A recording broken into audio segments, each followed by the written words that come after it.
Name of interviewee, Joe Wickham.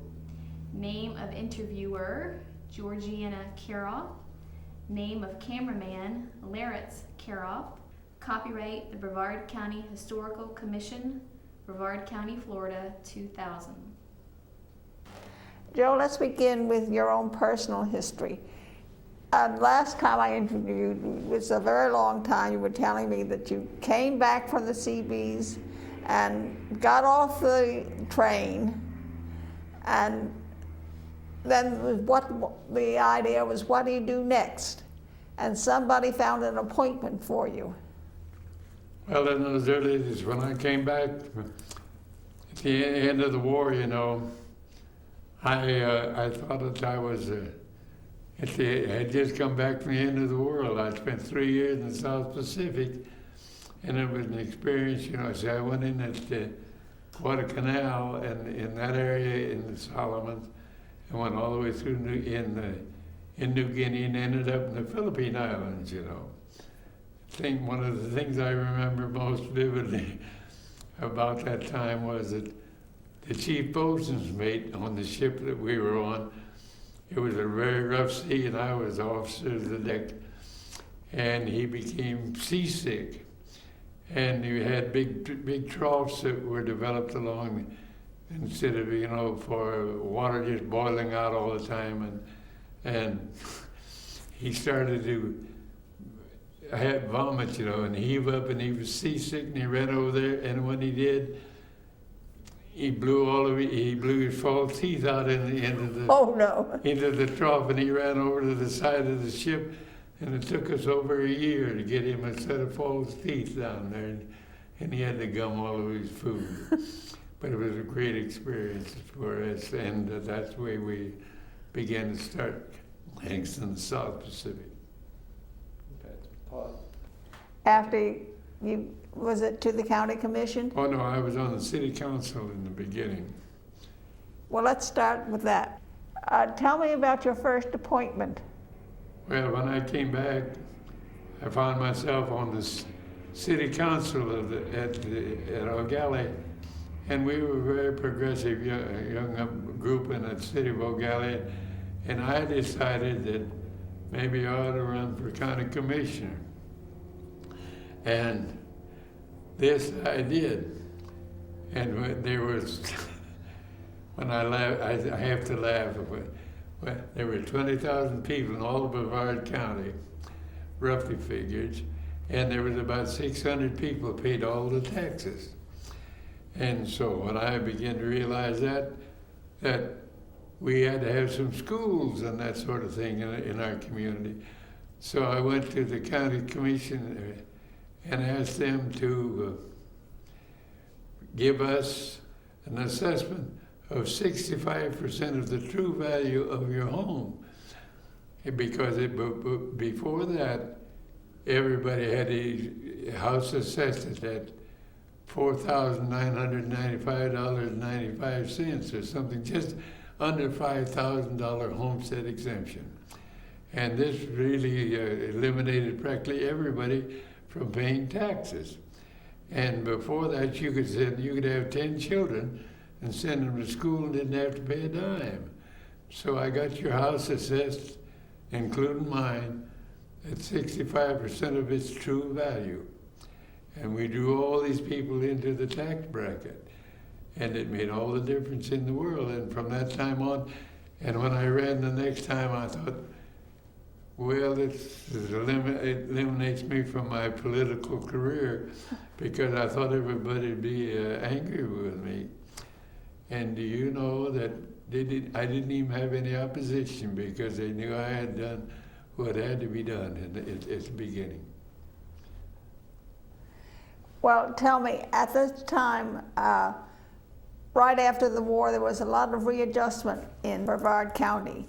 It had lost you had three major bases here, out in Banana River and Melbourne, and up north there was a Marine base.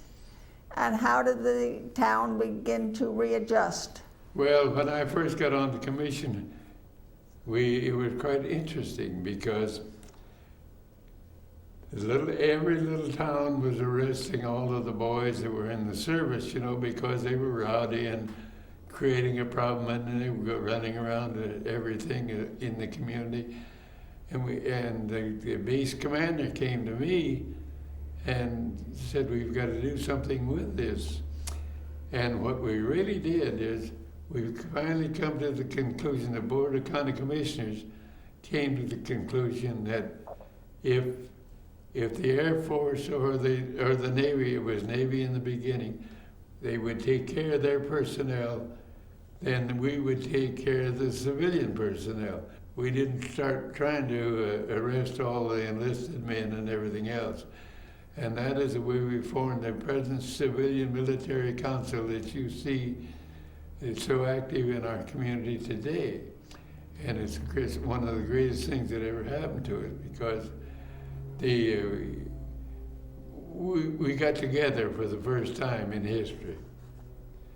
And when they didn't have any access to go to Patrick from the south. Well, it was not Patrick at that time, but it was the naval base. And when Patrick finally came in, they couldn't get electricity up there. They came to me. I said, one of these days we're going to build a road up there, and you can have access for a power line at that time. That is where I put in South Patrick Drive. And it just as fast as I had put out right-of-way clearance, they'd set another telephone pole, It was quite interesting. Yeah, but we got electricity up to the Cape, to Patrick Air Force Base and all that, like it is today, and it's been a wonderful program since then. How did Brevard County readjust? They did great there, because we began to, with this new program we had, we began to work with each other.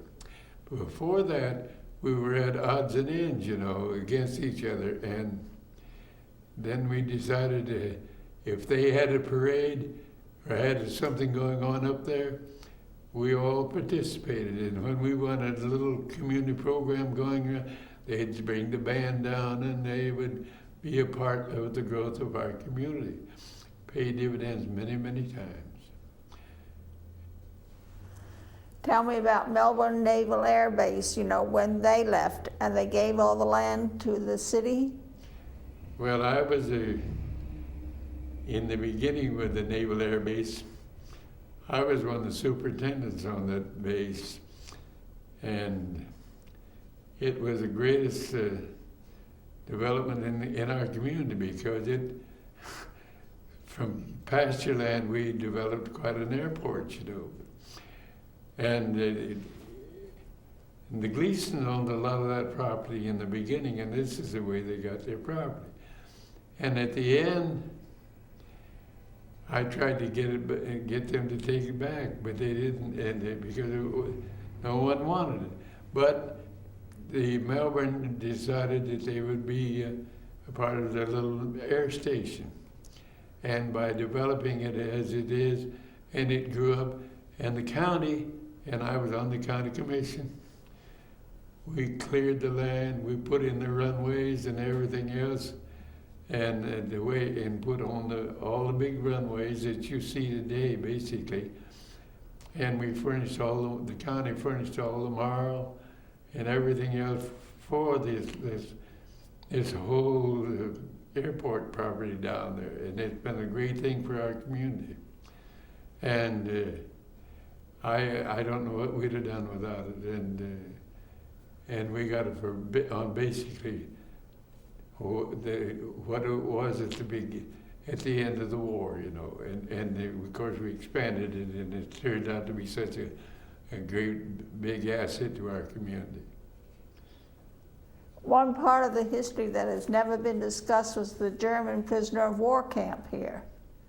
No, they had, and that is where they cleared a great deal of it, In those early days, they had the prisoners of war camp. And then they did the work on the airport? Well, they did cleanups and all that sort of stuff, No, we built the darn thing, and and we used all of the basically local help too in the beginning with it. And I was a superintendent on the job, and it ended up with a very good program. And of course we had all this beach program, where we had all these towers sitting along the ocean shore, all about every 8 or 10 miles, and between them you could control the activity of that whole area. But we utilized the prisoners in cleanups and all that sort of stuff. Tell me, what did Brevard hope to become after the war? Was it headed for a retirement community or a resort as Cowenhoven wanted?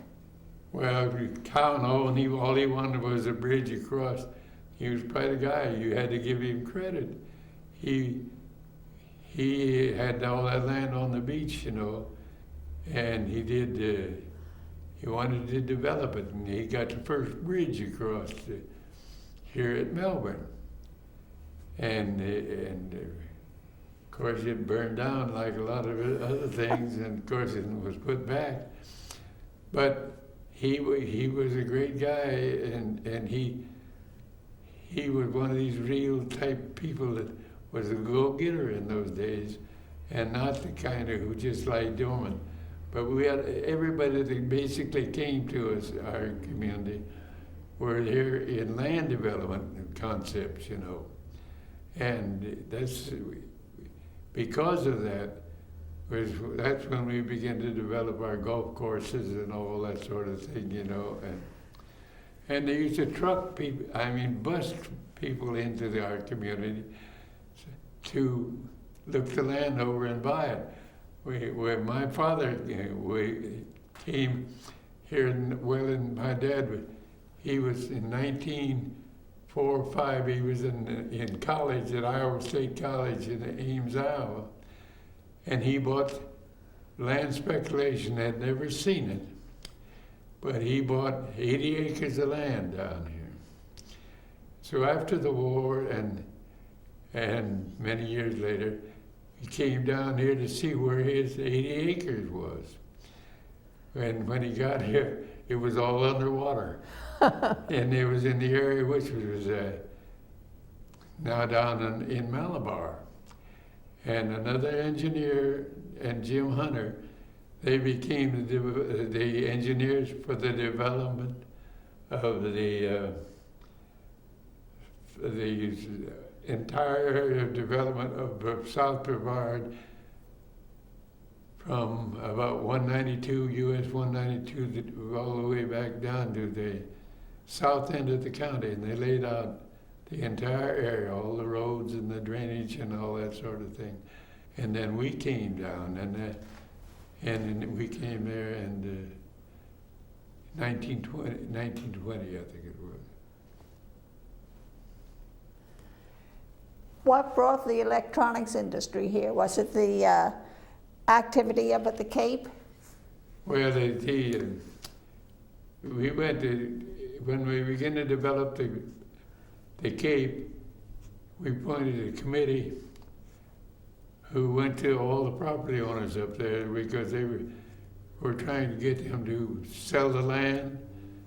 And during that time, some people were reluctant, but we talked the people into making us a deal. We would get them to sell the land to the government, and then they would contract back to the people that they could utilize it until they needed it. This to give them an opportunity, all those people, and even today I think there are still a lot of the old orange groves and grapefruit groves that were up there in the beginning. And this is the way they were able to get control of the land, because they leased it back to the people who they bought it from in the beginning, which was very unique. And it was quite an experience. And I think the nicest thing about it was that people began to suddenly realize that if they helped with this kind of a program and the progress from with big governmental agencies, that is going to make them financially better off, you know. And instead of having to go through big hassles of condemnation, they all want to cooperate with you because, as an example, we come down here on a road just today, and in the beginning, Lansing Gleason went to the county, wanted to develop a piece of land. They said, where is this piece of land? He says, it's out there on that land, that road that Joe Wickham's building out there in the country. So they put Wickham's Road on there, and it didn't even have a name to it. And that's the way we began to develop that road. And I just came down a few minutes ago, like scared me to death. It's loaded with people. Well, we were just talking about the golf course that Cowenhoven developed right opposite his private home. That's now the Florida Air Academy. That was Cowenhoven's home in Magnolia Manor. I remember that how they got all excited with that. It all started getting underwater, and I had to send the county equipment down there to bail that whole area and dig the ditches, and that's where I got into the drainage business for Brevard County. And in the progress, I got them to lay out a program that we reserved 50 feet on each side of every section line in the state or in the county for a future road. And all the roads that you ride on today all came from that proposed layout. And we didn't have to buy any of the right-of-ways because you couldn't develop your land without giving the right-of-way for the roads. And you see the roads that you ride on today, they're nice, straight, big, long pieces of highway, and all because we reserved them for roads in the future. And then we did something else. We wanted recreation facilities, and we developed a park, and we put in most of these bicycle paths and everything else that you see as part of our development, because in those days, the only access you had, you could either go into the area which was controlled by the county and the city, and every time we put in a new road, basically one of the cities would take it into their corporation and all. But it paid dividends many, many times, and that's where our cities were formed.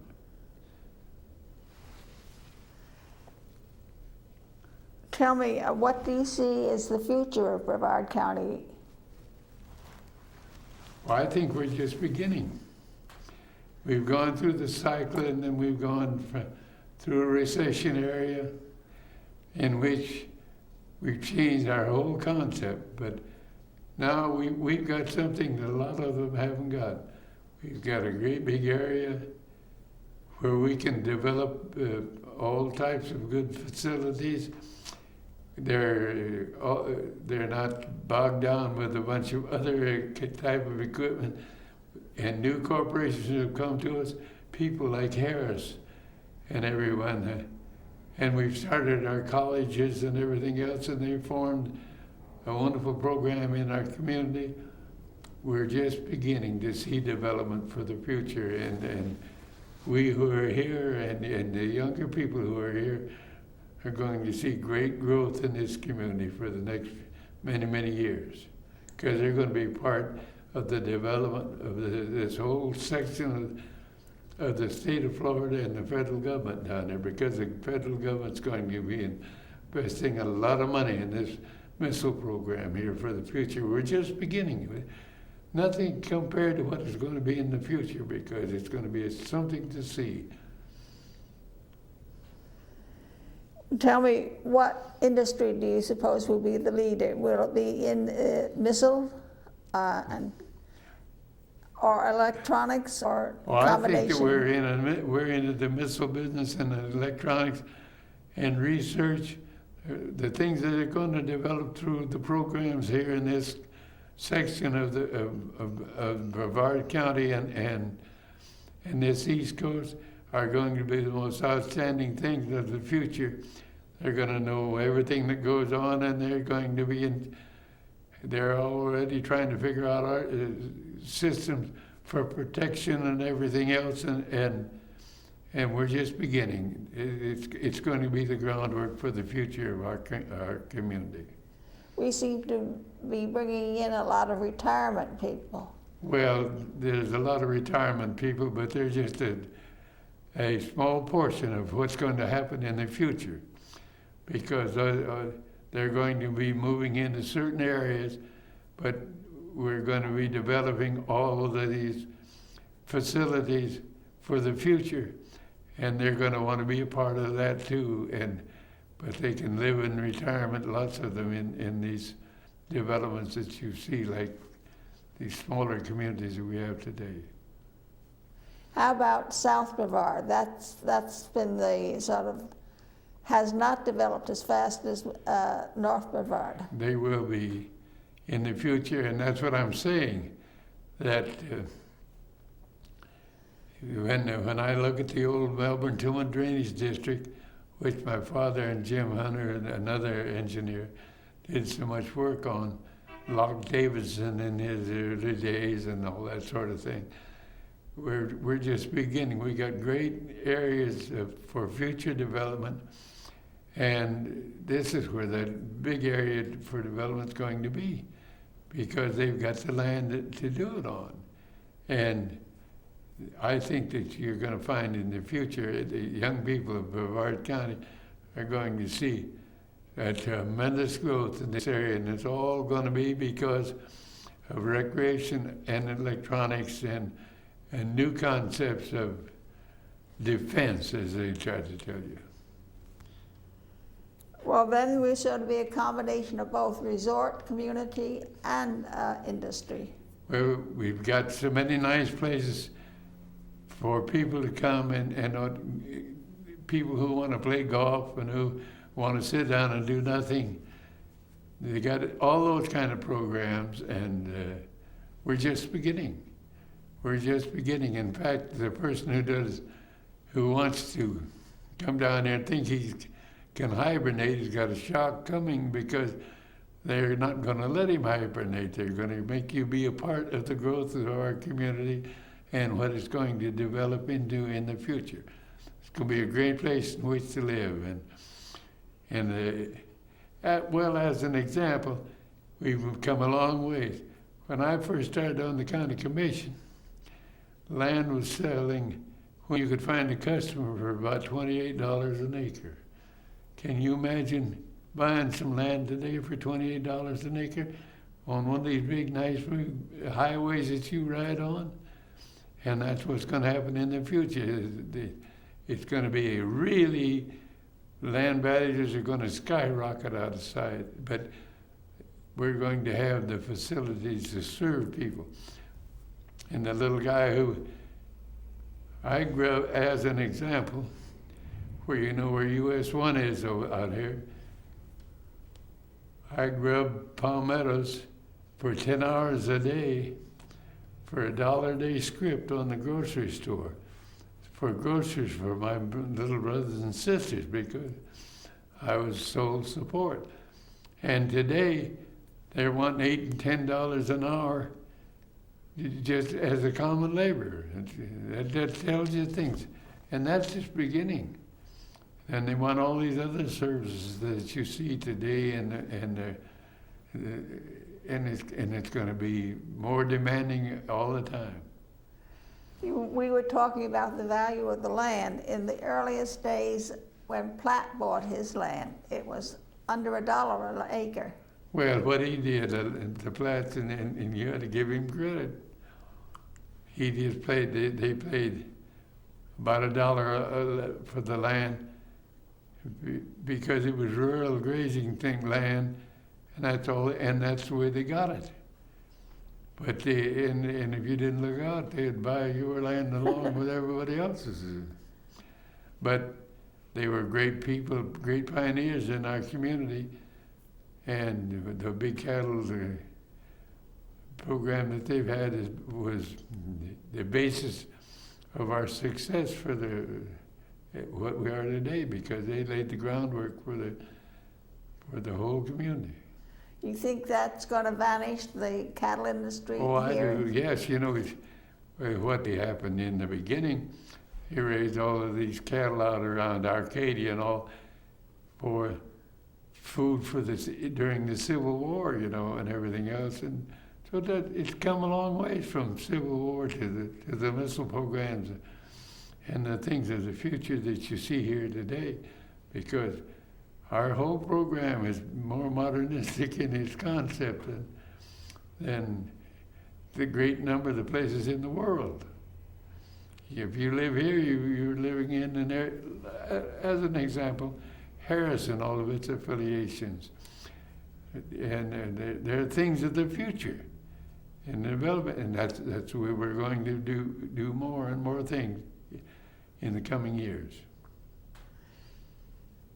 Are we also losing our agriculture? Oh, I think our agriculture is going to be darn near a thing of the past, because we're going to be loading our community up with people and programs of development for a different type of concept. They'll keep agriculture out in the back country, but as an example, when I came yesterday, I came down the beach area. In that area, which was all open, and they had pineapples on it when I was a kid. It's now nothing but a great mass of hotels, and they're so tight you can't even. The only access you see to the ocean is where I got them to give right away in the beginning, many, many years ago, to access to the ocean. That's the only entrances, but the rest of it is all built up solid with buildings and motels and hotels, 10 or 15 stories high. What will happen if we have a good hurricane again? We've had several in the past, 1928, 1930, something. Well, yes, I tell you, many of the people don't realize that sometime that water may come over there. And when it does, you better be ready to evacuate, because it's flooded in the past, and it's cut itself through in several places over a period of many years. And it's going to do that again. And the people who think they live on this side of the river, the Indian River and the Banana River, that they won't have any problem. I've seen much of that when the wind blows in a certain direction, covered with water. And it'll do that again unless you get it properly drained. Are we working on those plans for the future? Well, I think that the great number of people who are so involved today, they appoint a committee, and they don't think of those things. Had we not started in the beginning, I remember when I talked to ODPV into becoming a part of our planning program, we laid out all land development and everything else. They thought we was way out mentally, way out in left wing someplace, But that was the thing of the future, and these people are, the responsibility of the people is to worry about the drainage, worry about the things of the future, and the land development as it's got to be, because somehow or another I think they forgot the responsibilities. Because when you start doing something that is against nature, she rebels, and you got to do something to make nature do a wonderful thing. I've often told them that the area in which I live upon in the old Eau Gallie section is one of the nicest spots. It's on Highland Avenue, and everybody else will be on the water before we are, And that is because of the way the land is.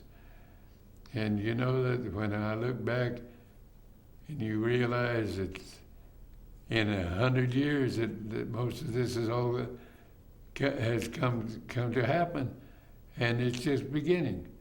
I got one thing that worries me. There's not going to be any flat lands with nothing on it in this country in the future if we're not careful. We've got reserve areas for groves, and we've got reserve areas for land development, or we'll not be doing what the Lord wants us to do and what must be done to preserve the area for the future. You can't cover it like stock and barrel like they're doing on the ocean front. You gotta have a lot of recreation. You gotta have a lot of airspace. And when I think of the park up there, for instance, I remember I got Bobby Connor to go out there with me. We dug the park up there. We had put 2 lakes in Wickham Park up there. And then they put in all those bike paths and everything else because many of the children in our community couldn't go to the ocean, and they're too far away. So what did we do? We began to develop access to our community facilities and make facilities for all of the young people in our area, and bike paths and everything else so they could ride a bicycle there. They don't think about that today. They're too selfish because they want to make more money. And all they want to do is that. And times have got to change. And the people who are responsible for our community can't appoint a committee and do things like that. They've got to appoint a committee themselves to lead in a battle to protect the rights of the people and for future development of our community in the proper way. You got to worry about drainage. You got to worry about recreation. You got to worry about taxes. All those other things that are so important to the success of our community. Do you find anybody in the community now who take the same point of view that you have, looking to the future and development?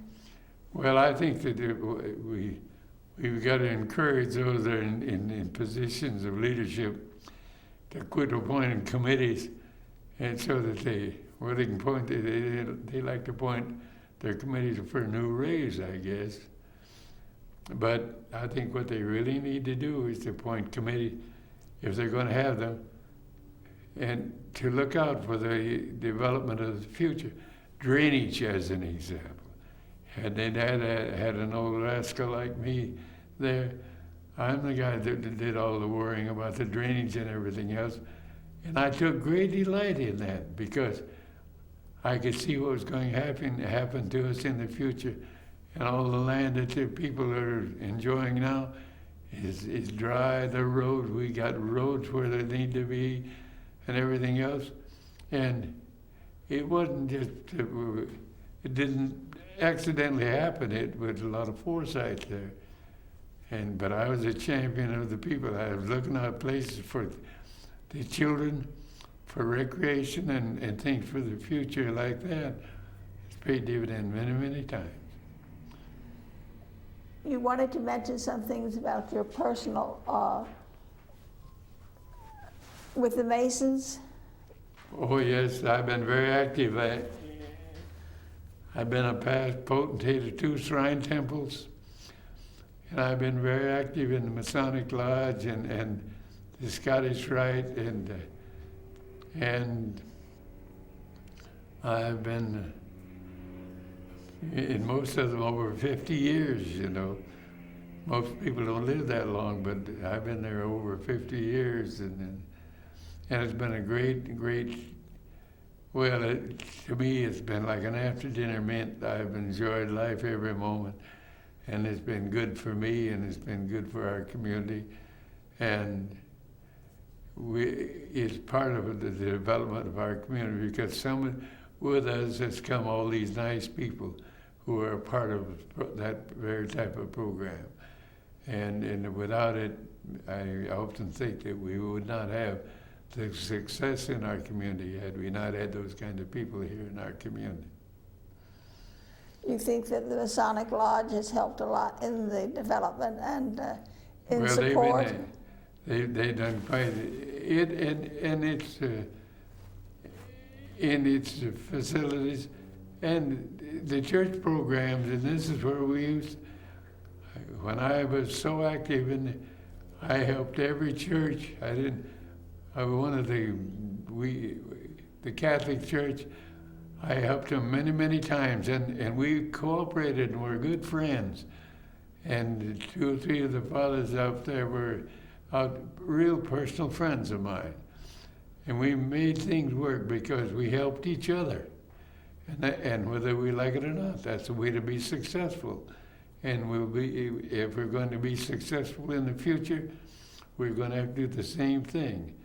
And don't isolate ourselves from each other, because we got a lot of programs to develop and people to serve in the community. And each of us has a place of responsibility in the community. One of the places that we need a lot of help in this community is in preservation of our history. That is correct. And this is the reason I felt it was so important that we have the type of people who want to preserve the history of our community and to bring back all the important things that made our community a success, because they didn't accidentally happen. And when you think of all of the communities, all of the land development, all of the future development, without some kind of orderly development, and you can't be selfish. You got to be thinking about the drainage and the welfare of the people there and that sort of thing to make it successful, because we've got something to offer. We've got beautiful land. We've got lovely facilities. We don't have to worry about buying a lot of fuel oil when everybody else is trying to use it all up and everything else. This is part of life down here, and we who come here and who've been here are the most successful people in the world. And we should cherish that and let people know that that's the way it is. This is one of the things you're doing right now. Well, you gotta give me credit. I'm only 88 years old now, and I've had so much fun with being a part of the development of this great community. And we're just beginning it. That's the thing that I can see for the future, because no community in the world has had more quality type people come to us than we have been able to here in Brevard County, because we're better educated. All these people who come to us. There was a time in the early days, only thing you could do is raise cows. But those days are gone.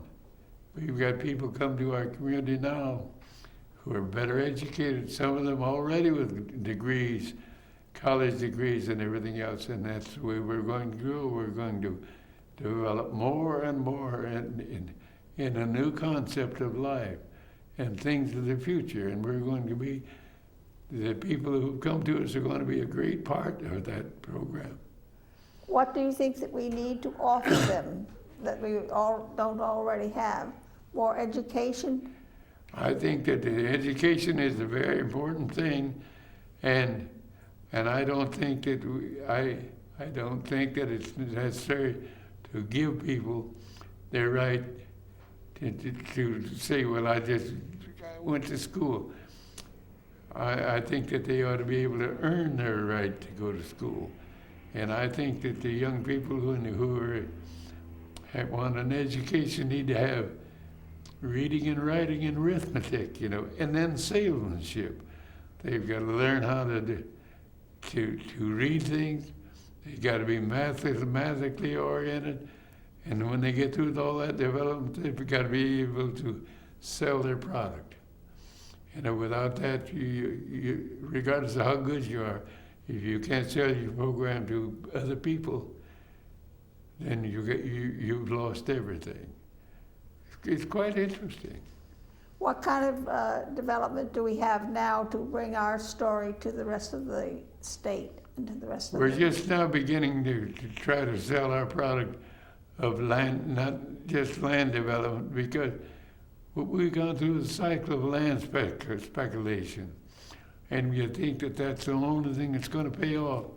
But the things that we're going to put on that land to speculate with in the future are the things that are coming to us.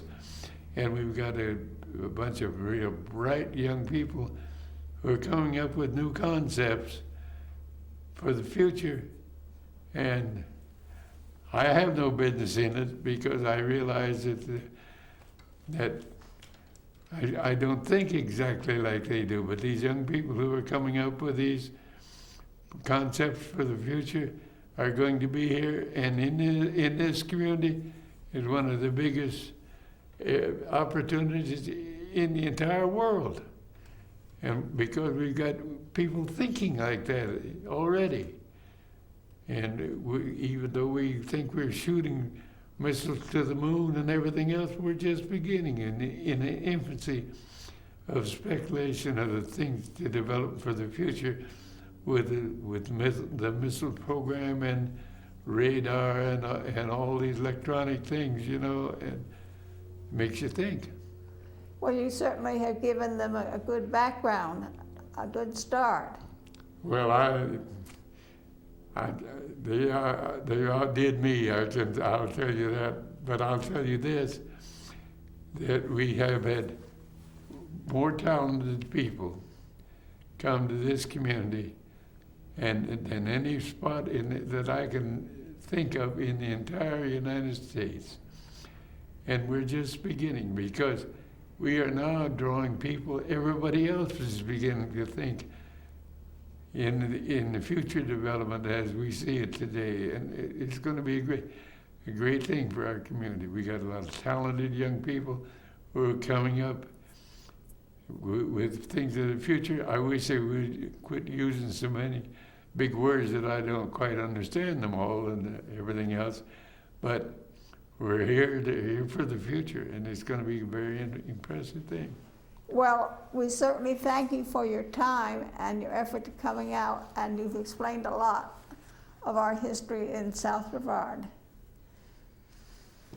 Well, now tell me something about your childhood here. You came at what time? I came here in 1920, and This was Eau Gallie.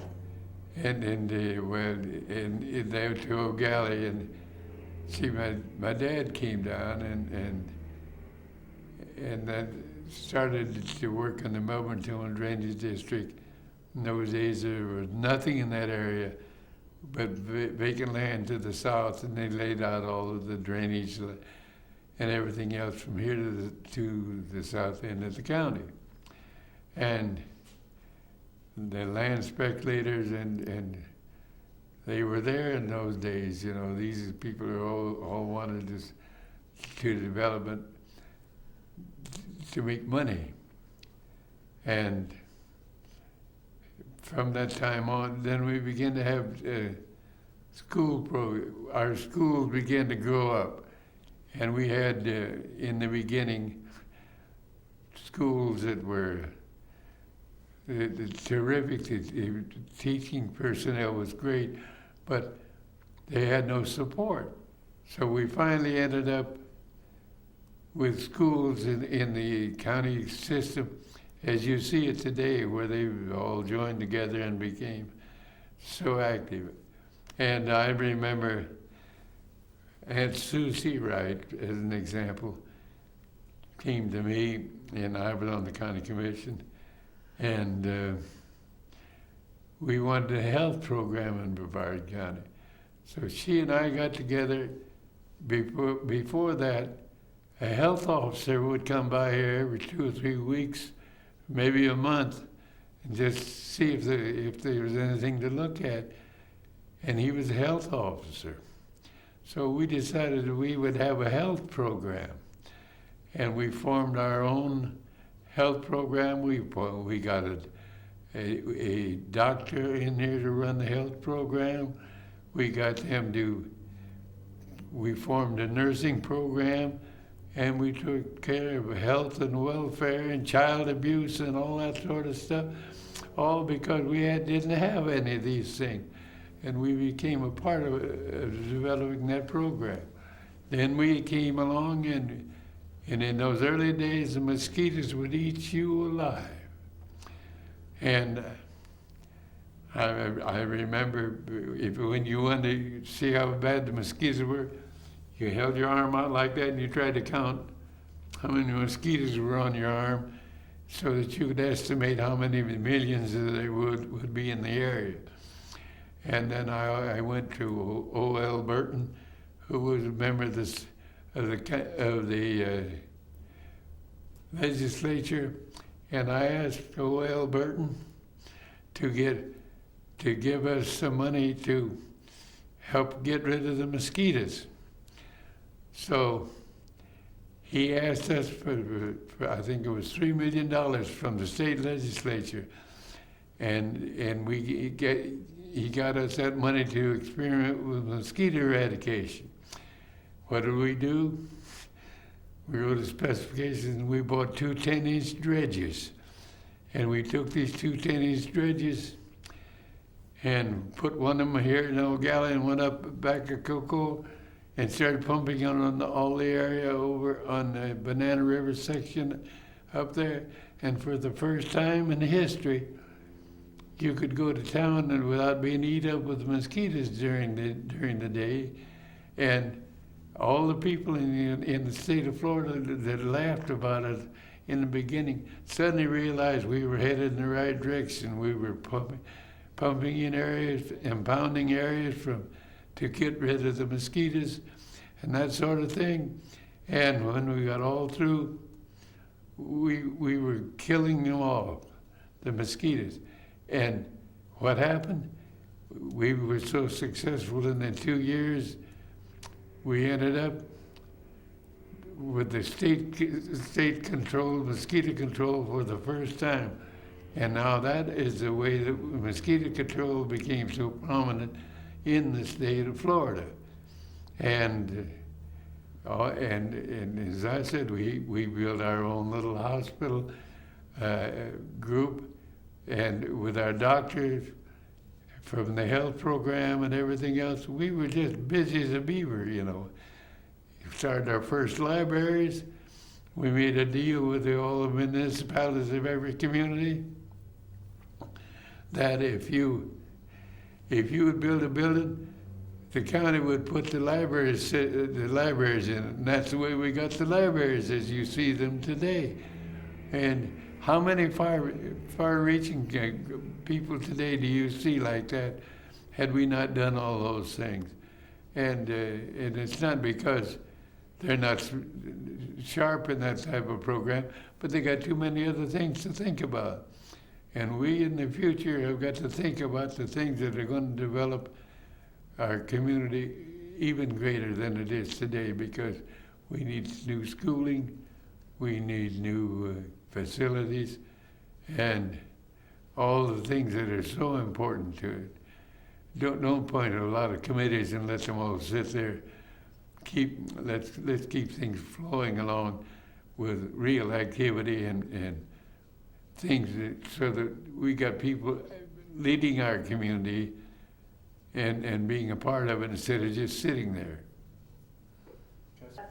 Tell us how your dredges worked in the mosquito control. Well, in the beginning, you know, we asked O.L. Burton to get this money for us, and we bought the 2 10-inch dredges. And we began we appointed one and put it in the area of the Banana River over just near Mathers Bridge. And the other one was up west of, up on the area north of, and northeast of Cocoa. And what we did with them, we began to impound areas, fill the areas full of, we pumped either the filter into them or we impounded the area, in which we put a big dike all the way around them. And then we began to eradicate them by putting in minnows. And the minnows would eat up the larvae, and it would eliminate the mosquitoes. And we found out we were headed in the right direction with these programs. And today, you who live here, you don't realize what it was like in those days, but they would just cover you. I've seen the time, but it looked like a cloud coming by, coming out of the farm up in the Grove area, like a cloud around the people, and it was nothing but mosquitoes coming out. And we wiped them out. We were living in an area now about as clean as we will find any place in the state of Florida. Tell me what the housewife had to do to protect herself from the mosquitoes. They had smudge pots? Oh, we had those, yes, and you had smudge pots, and you had screens on everything, you know, and that sort of stuff.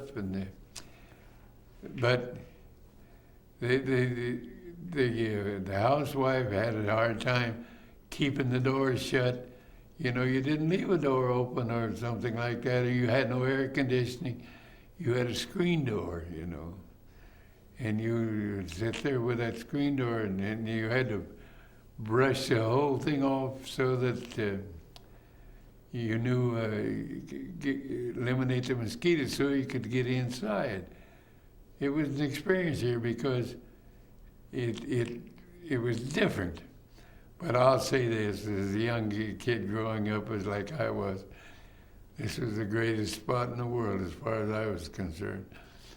The fishing, I could go fishing all the time wherever I wanted to. There were 1 million ducks in this area.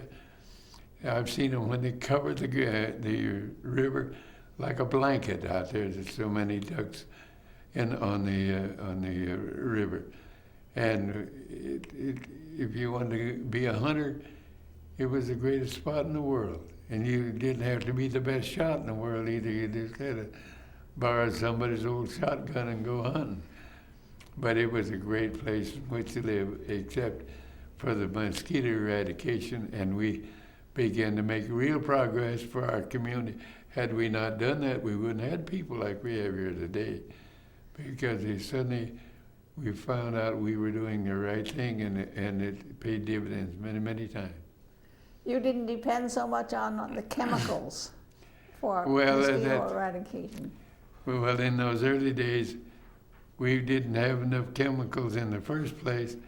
The military were the ones who began to do most of the spraying with airplanes in the beginning. So we got into the airplane business too, in a smaller way, and started experimenting with insecticides and that sort of thing. And this is the way we determined the amount of insecticides and the kind that we needed, malathion and all that sort of thing. And then we did one thing. We had several people that worked in the mosquito control program, and people like Jack Salmella, who was head of the mosquito control, was probably the smartest thing we ever did, because he studied that program and did an outstanding job, because he could tell you when they were going to hatch out and what you needed to do to kill them all, you know, and we made it work because of people like Sal Mellon. We had several airplanes at that time, but we all worked together and very successfully, and it paid dividends many, many times. I think the mosquito control was really the central thing in developing Brevard County, and you're given credit. Oh, I think they were good. You had to be proud of them, and the thing that made it good was that we didn't have to import a whole lot of talent from someplace else because some of these people were a part of our community, old pilots, fighter pilots and war pilots in World War II and that sort of thing. We just had the people here capable. Well, we had everybody that was affiliated in that mosquito control program were good. Even old Lee Winter, who was a member of our county commission, was an old pilot, you know. And we made things work, and you could talk to each other about how to eradicate mosquitoes and everything else because you had support. You didn't have somebody trying to find fault with you all the time. And it paid dividends many, many times. And as I've said many times, I look back and all I could think of, this was one of the greatest spots in the world for a boy to grow up and they like, because if you could walk over to the beach and go on the beach and you could hunt sea turtles, you could do all those things that no one else could do. And it was a great, great, great privilege I've thought many, many times about life. Were you active in protecting the sea turtles? Well, I made a mistake. I probably butchered more of them for people to eat, not just for fun, but I mean, they were part of meat in those days, and without knowing how, you may not have had something to eat, but we didn't just deliberately slaughter them and everything else. The only ones we ever did anything with was to have meat, you know. I was told in the early days it took one turtle egg was equivalent to 2 hen eggs. Well, what you had to see, it was an experience to go watch the turtles lay their eggs. They'd get up in get just above the high tide line.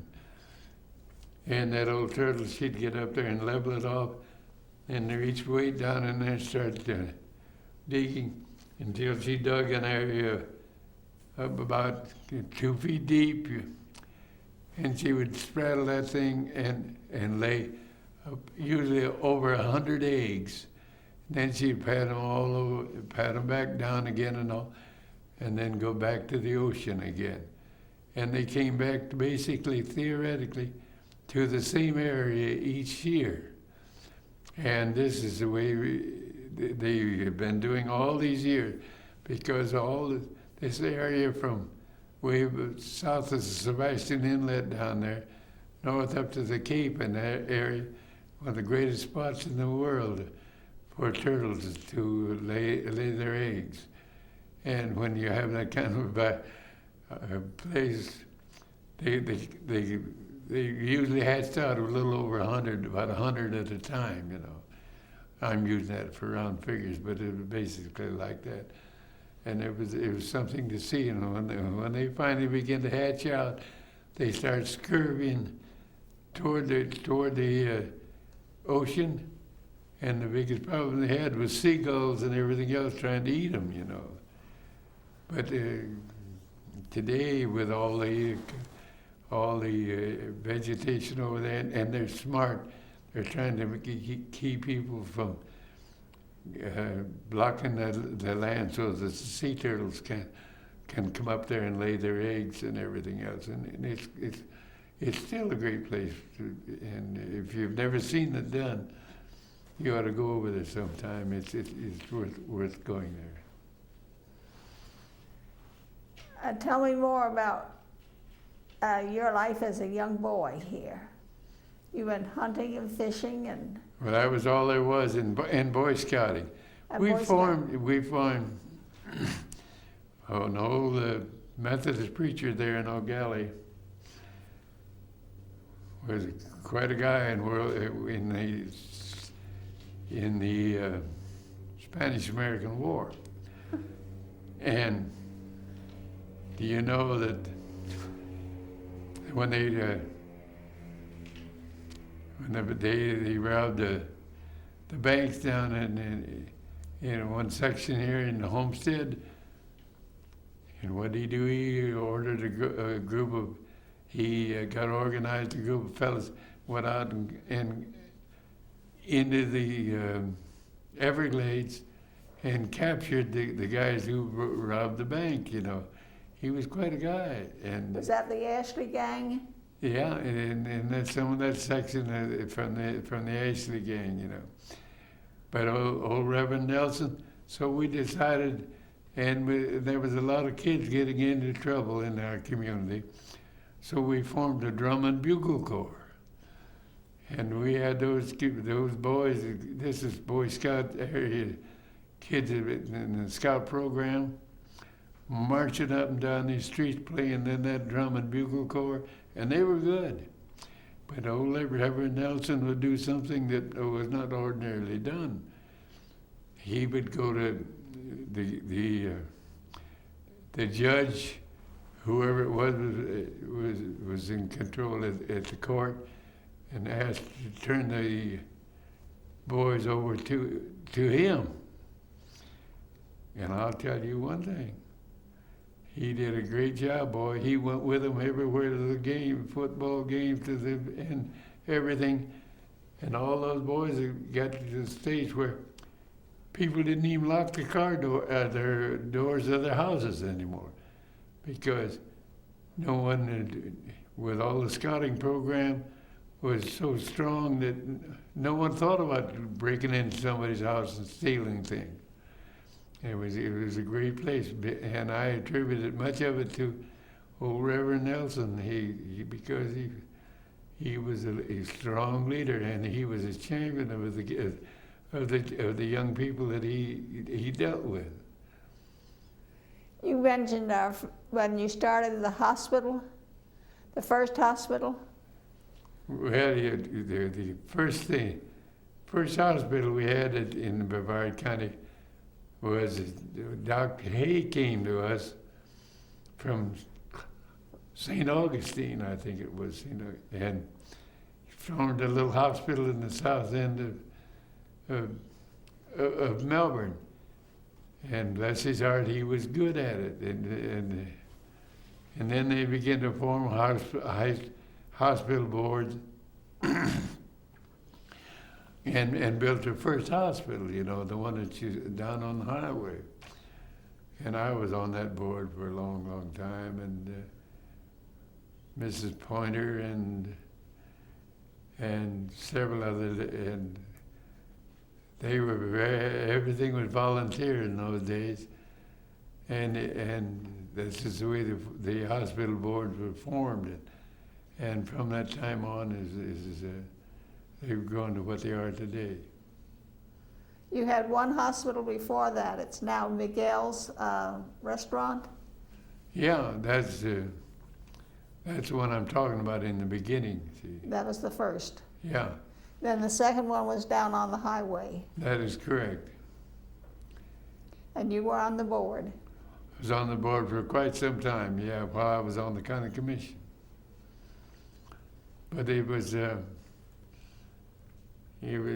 community oriented in those days, and we had some well-to-do people who always were sponsors and helped us make a success out of the original hospital setup, and it was great. Can you tell me all of the positions that you've held here? Well, Stop a minute and think. I helped form some of the Legion posts, first commanders of the Legion posts, and then I worked on many other programs in the area, and I've been very active in. Well, it's one thing after another, because everything that was sponsored in the community, I was usually a ringleader in that, and that was just part of life for me. It was to me, it was fun. I felt the challenge was there, and I didn't have any hours. Night and day I kept myself involved. in drainage, and when people had problems, I was out there seeing what made it happen, how we could solve the problem, and it was a very interesting time in which to grow up. And I took great delight in helping people be a success. And I felt that was part of my job. And I was in the construction business, But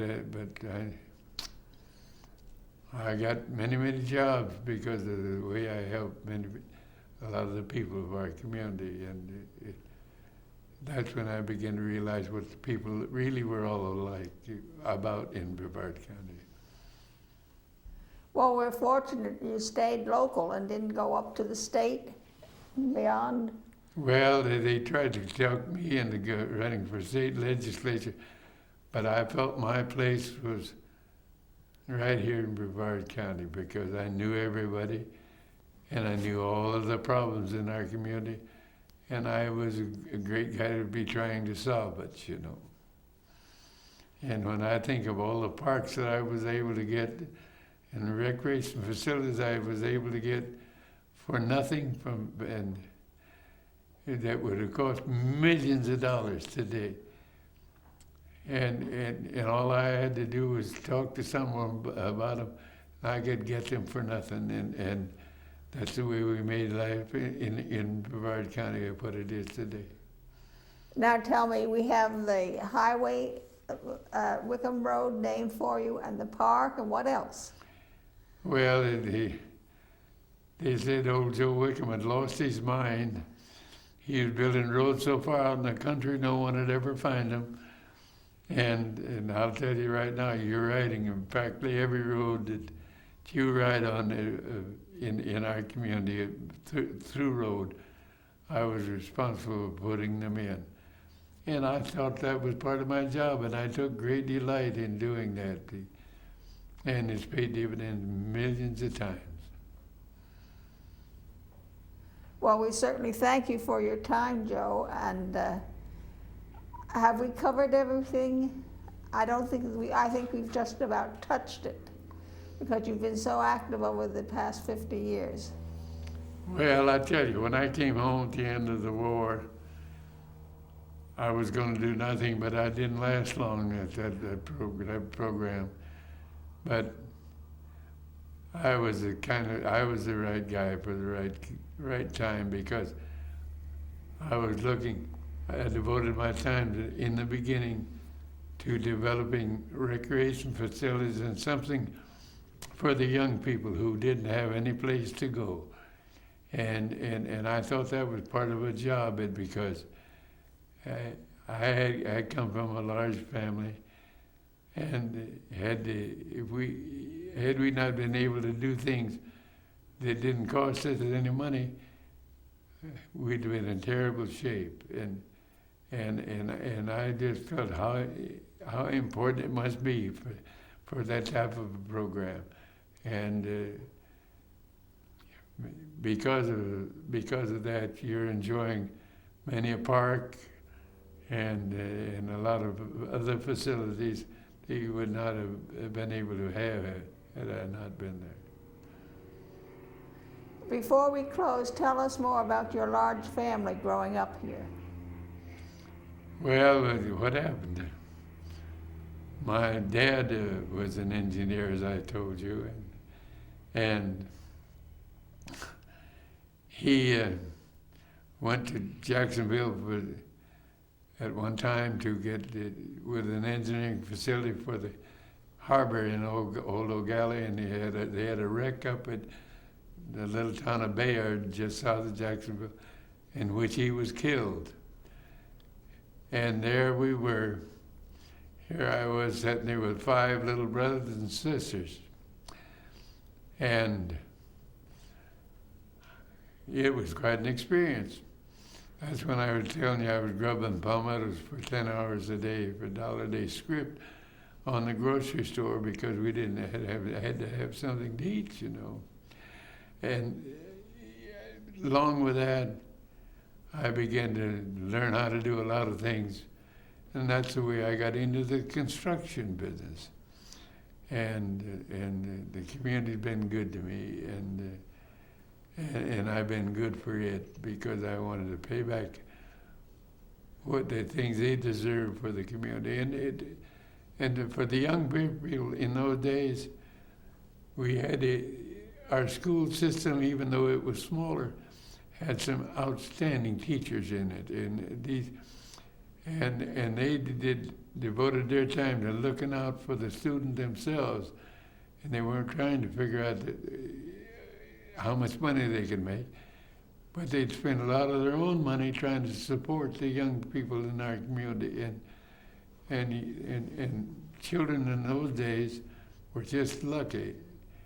And I realized that, and that's the way we began to develop our school system, because we were suddenly realized that our investment was in young people and people like me, because I went through the cycle, and it paid dividends, and people, we didn't have all of the problems. We knew the good people in the community. We knew the nasty boys and the nasty girls and everything else. But we knew all of the good ones too, and they were a credit to our community, and you were very proud of them. The churches flourished, and I thought that was the way life was all about. And you didn't, when I got on the county commission, I thought my job was to help all the churches. I didn't care whether they were Catholic or Protestant or who they were. If they wanted to build a church, the county had some facilities they could help you with. And it paid dividends many, many times. And I think that's what life's all about, being a part of the growing community in which you live.